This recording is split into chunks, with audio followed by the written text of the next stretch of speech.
आपल्या MHT CET 2025 मधल्या cap counselling प्रोसेसमधला सगळ्यात महत्त्वाचा option form filling CAP round 2 जो आहे तो आत्ताच संपलेला आहे आणि सगळ्यात महत्त्वाचे आणि इम्पॉर्टंट पॉईंट्स काय आहेत की भरपूर मुलांचे आणि पालकांचे प्रश्न आहेत की आम्हाला कॅप राऊंड 3 ला बेटरमेंटला जाता येतं का, कॅप राऊंड 1 चं कॉलेज सेफ आहे का, किंवा कोणत्या मुलांना बेटरमेंट करता येतं, परत ती 1000 रुपये सीट ॲक्सेप्टन्स फी भरली होती ती परत पे करावी लागते का, या सगळ्या गोष्टींची उत्तरे जे आहेत ना ती मी आजच्या या व्हिडिओमध्ये कव्हर करणार आहे. जे तुमचे काही क्वेरीज आहेत, जे कॉमन डाऊट्स मला कमेंट सेक्शनमध्ये आणि व्हॉट्सअपवरती सुद्धा येतात तेच मी आजच्या व्हिडिओमध्ये सांगणार आहे. त्यामुळे आजचा जो व्हिडिओ आहे ना तो खूप महत्त्वाचा आहे. काळजीपूर्वक व्हिडिओ बघा. खरं तर आपला जो option form filling for CAP round 2 होता तो कालच संपलेला आहे आणि आपलं अलॉटमेंट आहे ते लवकरच डिक्लेअर होणार आहे. तर सगळ्यांना नमस्कार, मी संदीप मिलके.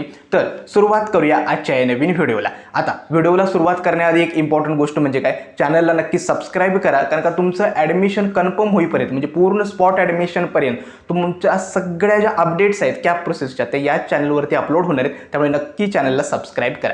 आता option form filling for CAP round 2 जो होती ती कालच संपलेली आहे आणि आता पुढची प्रोसेस काय आहे ती थोडक्यात समजून घ्या. एक तर आपलं कॅप राऊंड 2 चं जे कॉलेज अलॉटमेंट आहे ते 11 ऑगस्टला डिक्लेअर होणार आहे. म्हणजे तुम्हाला कॅप राऊंड 2 च्या लिस्टमधून कोणतं कॉलेज मिळाले किंवा कोणतंच कॉलेज मिळालेलं नाहीये, मागचंच कॉलेज राहिले का, हे सगळं तुम्हाला 11 ऑगस्टला समजणार आहे. ठीक आहे. आणि त्यानंतर पुढचे 3 दिवस आहेत 12, 13 आणि 14 ऑगस्ट. याच्यामध्ये तुम्हाला जर त्या मिळालेल्या कॉलेजमध्ये जाऊन ॲडमिशन घ्यायचं असेल तर त्या कॉलेजला रिपोर्टिंग करण्यासाठी त्यांनी 3 दिवसांचा वेळ दिलेला आहे किंवा फ्रीज आणि बेटरमेंट निवडण्यासाठी सुद्धा 3 दिवसांचा वेळ दिलेला आहे. तो आहे 12 ते 14 ऑगस्ट. ठीक आहे. आणि कॅप राऊंड 2 ची जी प्रोव्हिजनल व्हॅकन्सी आहे ती 16 ऑगस्टला डिक्लेअर होणार आहे. हे पुढचं जे ओव्हरऑल टाइम टेबल आहे CET सेलचं ते मी तुम्हाला सांगितलं. आता सगळ्यात महत्त्वाचा आणि इम्पॉर्टंट प्रश्न काय, तर कॅप राऊंड 2 चं ज्यावेळी अलॉटमेंट डिक्लेअर होईल त्यावेळी तुमच्यासमोर 4 स्टुडंट्स असतील, म्हणजे 4 प्रकारचे विद्यार्थी असणार आहेत कॅप राऊंड 2 ला. एक तर पहिल्या प्रकारचे विद्यार्थी काय असणार आहेत, मी एक एक करून ते डिस्कस करेन की त्यांची पुढची प्रोसेस काय असणार आहे, बेटरमेंट करता येणार आहे की नाही, फ्रीज करता येणार की नाही, कोणतं कॉलेज सेफ आहे. एक तर कॅप राऊंड 2 चं अलॉटमेंट डिक्लेअर झाल्यानंतर 4 प्रकारचे विद्यार्थी आहेत. पहिल्या प्रकारचे विद्यार्थी, या मुलांना कॅप राऊंड 1 ला एखाद्या मुलाला कोणतंच कॉलेज अलॉट झालं नाहीये, त्यांनी डायरेक्टली कॅप राऊंड 2 चा फॉर्म भरला. कॅप राऊंड 2 ला त्या मुलांना पहिल्यांदा एखादं नवीन कॉलेज त्यांना मिळालेलं आहे. ठीक आहे. म्हणजे त्यांना पहिल्यांदा फ्रेश अलॉटमेंट झाले. मग या मुलांसमोर पर्याय काय, त्यांना फ्रीज किंवा बेटरमेंट आपल्या लॉग इनमध्ये जाऊन निवडता येतं. ठीक आहे. फ्रीज केलात तर त्या कॉलेजमध्ये जाऊन ॲडमिशन कन्फर्म करायचं, पुढच्या राऊंडला जाता येत नाही. आणि जर बेटरमेंट केलात तर तुम्ही पुढच्या कॅप राऊंड 3 ला पार्टिसिपेट करू शकता. फ्रीज आणि बेटरमेंट करण्याआधी तुम्हाला 1000 रुपये सीट ॲक्सेप्टन्स फी पे करावी लागेल. सेल्फ व्हेरिफिकेशनच्या 4 स्टेप्स कंप्लीट करावे लागेल आणि सीट ॲक्सेप्ट केल्यानंतर तुम्हाला बेटरमेंट करून कॅप राऊंड 3 ला सुद्धा जाता येतं. हे होते पहिल्या प्रकारचे विद्यार्थी ज्यांना कॅप राऊंड 1 ला एकही सीट मिळाली नव्हती, मात्र कॅप राऊंड 2 ला त्यांना पहिल्यांदा कॉलेज अलॉटमेंट झाले त्यांच्यासाठी. ठीक आहे. आता दुसऱ्या प्रकारचे विद्यार्थी काय, तर कॅप राऊंड 1 ला त्यांना एखादं कॉलेज मिळालं होतं, त्यांनी काय केलं, बेटरमेंट केलेत, कॅप राऊंड 2 ला गेले. कॅप राऊंड 2 ला त्यांच्या ऑप्शन फॉर्ममधून जे कॉलेज मिळालं होतं त्याच्या व्यतिरिक्त दुसरं कॉलेज अलॉट झाले. मी पुन्हा एकदा सांगतो, कॅप राऊंड 1 ला एखादं कॉलेज त्यांना मिळालं होतं, कॅप राऊंड 2 ला त्यांनी ऑप्शन फॉर्म भरला, कॅप राऊंड 2 ला त्यांच्या लिस्टमधून जे कॉलेज कॅप राऊंड 1 ला मिळालं होतं त्याच्या व्यतिरिक्त दुसरं कॉलेज त्यांना कॅप राऊंड 2 ला मिळालं, तर या मुलांसाठी ऑप्शन काय. पहिली गोष्ट, अशा मुलांनी लक्षात ठेवा, तुमचं कॅप राऊंड 1 चं जी सीट होती ती ऑटोमॅटिकली कॅन्सल झालेली आहे. ठीक आहे. आता तुमच्याकडे कॅप राऊंड 2 ला जी नवीन सीट अलॉटमेंट झाली ती तुमच्याकडे आहे. ठीक आहे. मग अशा मुलांना बेटरमेंटला जाता येतं का. एक तर जर तुम्हाला कॅप राऊंड 1 ला एखादं कॉलेज मिळालं होतं, कॅप राऊंड 2 ला दुसरं कॉलेज मिळालं होतं, तर कॅप राऊंड 1 ची सीट कॅन्सल झाली, कॅप राऊंड 2 ची सीट तुमच्याकडे आहे. तुमच्यासमोर सुद्धा 2 ऑप्शन आहेत, फ्रीज किंवा बेटरमेंट. तुम्ही फ्रीज करून त्या कॉलेजला जाऊन ॲडमिशन सुद्धा घेऊ शकता किंवा बेटरमेंट करून कॅप राऊंड 3 ला तुम्ही पार्टिसिपेट करू शकता. त्यामुळे काळजी करू नका.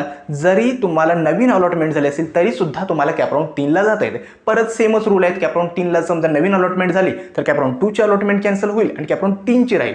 समजा कॅप राऊंड 3 ला नवीन अलॉटमेंट डिक्लेअर नाही झाली, म्हणजे डिक्लेअर नाही झाली, तर कॅप राऊंड 2 ची जी अलॉटमेंट आहे तिथं तुम्ही ॲडमिशन घेऊ शकता. ठीक आहे. हे समजलं असेल. हे सेकंड टाईपचे विद्यार्थी ज्यांना कॅप राऊंड 2 ला नवीन कॉलेज अलॉट झाले अदर दॅन कॅप राऊंड 1.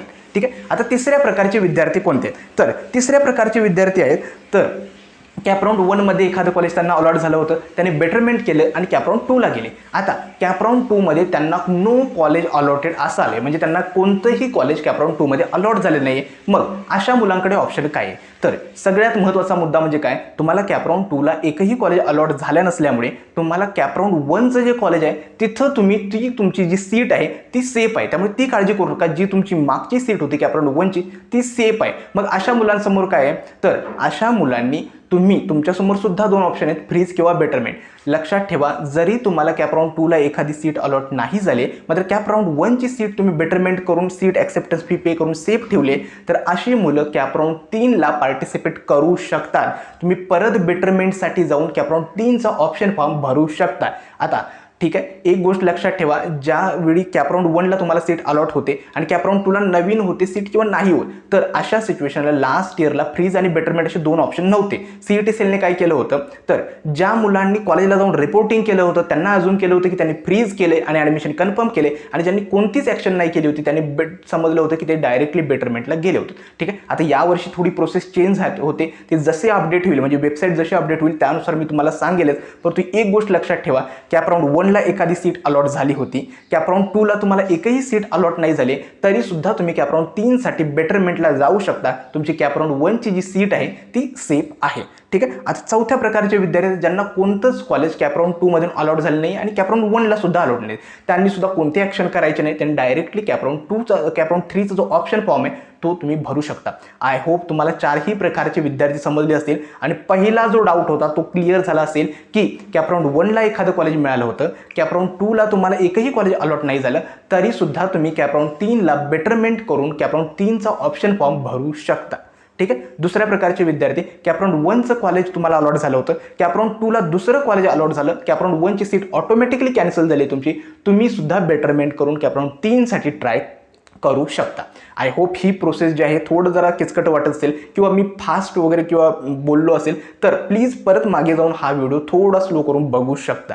ठीक आहे, एवढं काही अवघड नाही, सिम्पली तुम्हाला बेटरमेंट करता येतं, पुढच्या राऊंडला जाता येतं. ठीक आहे, आता नेक्स्ट पॉईंट म्हणजे काय, तर कॅपराऊंड 1च्या वेळी आम्ही 1,000 रुपये सीट ॲक्सेप्टन्स फी पे केली होती. परत आम्हाला ज्यावेळी आम्ही बेटरमेंटला जातो परत 1,000 रुपये पे करावे लागतात का? याचं सिम्पली उत्तर आहे नाही. ठीक आहे, कॅपराऊंडची सीट ॲक्सेप्टन्स फी ज्यावेळी तुम्ही कॅपराऊंडला पे करता त्यावेळी ती एकदाच 1,000 रुपये पे करावी लागते. ज्यावेळी तुम्ही पुढच्या वेळी बेटरमेंट करता पुन्हा 1,000 रुपये भरावे लागत नाहीत.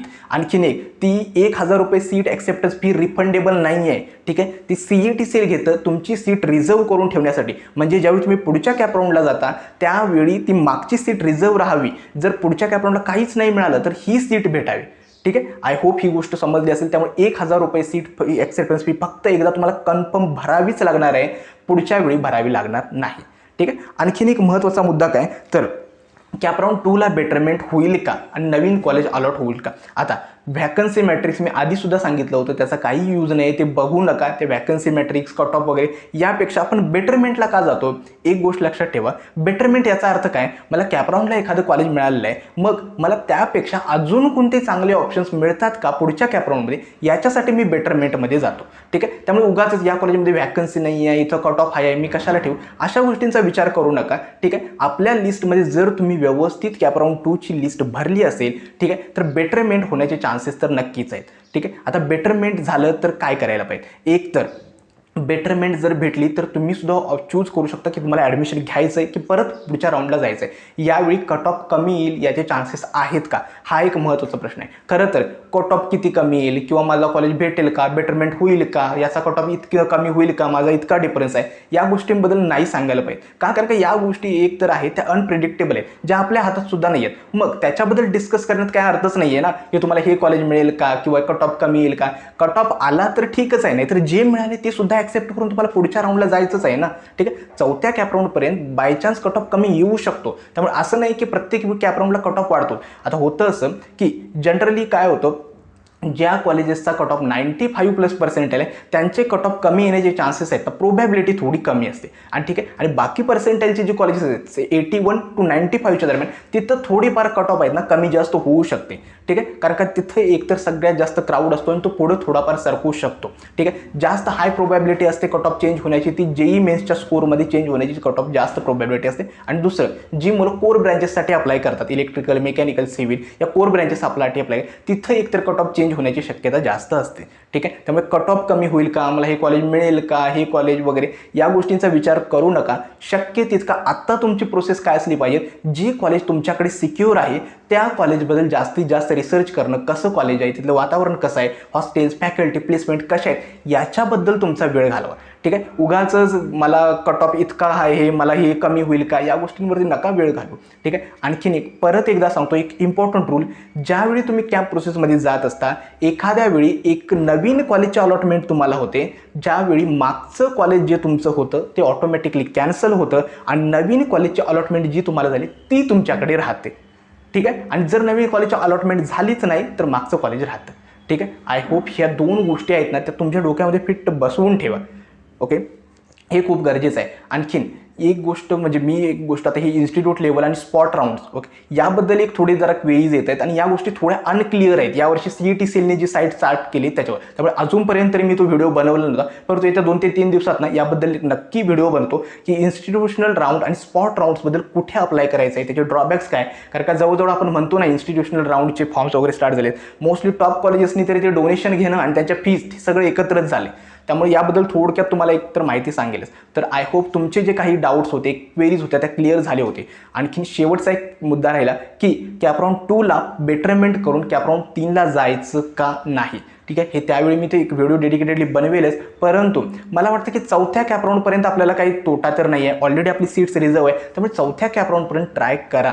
ओके, आता काही मुलं काय होतं की भरपूर मुलं इतकी ती कॅप प्रोसेस लांबणीला आली होती की तर डेट्स एक्सटेंड होईल, त्यामुळे ते पालक आणि मुलं सुद्धा कंटाळलेत. एकदा सर आपल्याला जे कॉलेज भेटले ना तिथे ॲडमिशन घेऊया आणि मोकळं होऊया असं पालकांचं सुद्धा म्हणणं होतं. परंतु ट्राय करायला काही हरकत नाही. आणि ज्या मुलांना वाटतं की ते सॅटिस्फाईड आहेत की बाबा मला जे कॉलेज भेटले ते व्यवस्थित आहे, योग्य आहे, मला याच्यावरती जास्त कट ऑफची कॉलेजेस जी हवी आहेत ती भेटणं अशक्य आहे, त्यांनी फ्रीज करून कॉलेजला ॲडमिशन घेतलं तरी चालेल. परंतु मोस्टली मुलं बेटरमेंट करून पुढच्या राऊंडला ट्राय करतात. मे बी यावर्षी एक राऊंड एक्स्ट्रा झाल्यामुळे काहीतरी फायदा किंवा चांगलं कॉलेज मिळू शकतं का यासाठी ते ट्राय करतायत. ठीक आहे, आता फ्रीज म्हणजे कॅपराऊंड 2चं अलॉटमेंट झालं तर बेटरमेंट करायचं आहे की नाही, कट ऑफ खरंच कमी आलेत का याच्याबद्दल थोडक्यात एक नक्की व्हिडिओ बनवेल. आजचा हा व्हिडिओ कसा वाटला हे देखील मला कमेंट सेक्शनमध्ये सांगा. आजचा हा व्हिडिओ मी इथेच थांबवतो. धन्यवाद.